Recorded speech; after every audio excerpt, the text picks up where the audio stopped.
Dossat au ministre de l'Économie et des Finances. La parole est à Madame Christine Bonfanti-Dossat, auteure de la question.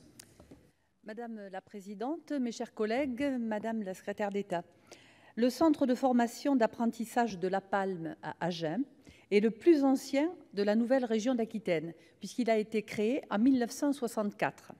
Depuis plus de 50 ans, il a formé des générations d'apprentis incarnant le savoir-faire français dont nous sommes si fiers. En Lot-et-Garonne, la moitié des apprentis sont formés chaque année. 70% des chefs d'entreprise artisanales sont d'anciens élèves du CFA La Palme. Ainsi, tous les 10 ans, sur 10 apprentis qui sortent formés, 7 deviendront des chefs d'entreprise et par conséquent des créateurs d'emplois. Malgré la hausse des effectifs, 750 à la rentrée 2018 pour 700 en 2017, la vétusté des bâtiments met en danger l'existence du CFA. Déjà en avril 2017, la commission de sécurité avait émis un avis défavorable à la poursuite de l'ouverture au public de certains bâtiments.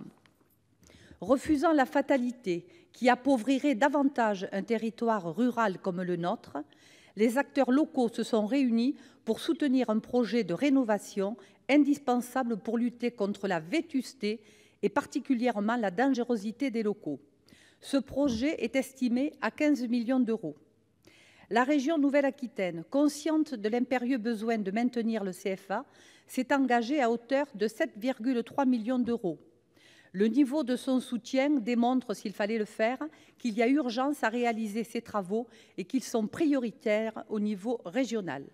Le département du Lot-et-Garonne et l'agglomération agenaise participent également au financement de ce projet pour la survie de ce site. Le CFA, quant à lui, mobilise 1 million d'euros. Mais hélas, il manque encore 4 millions d'euros. Le soutien de l'État est vraiment indispensable.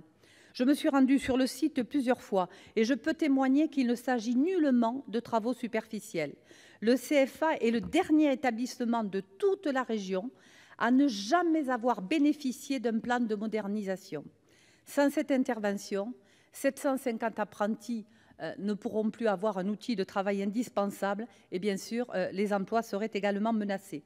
Alors, Madame la Secrétaire d'État, vous qui connaissez la nouvelle région d'Aquitaine pour avoir y été élue longtemps, pouvez-vous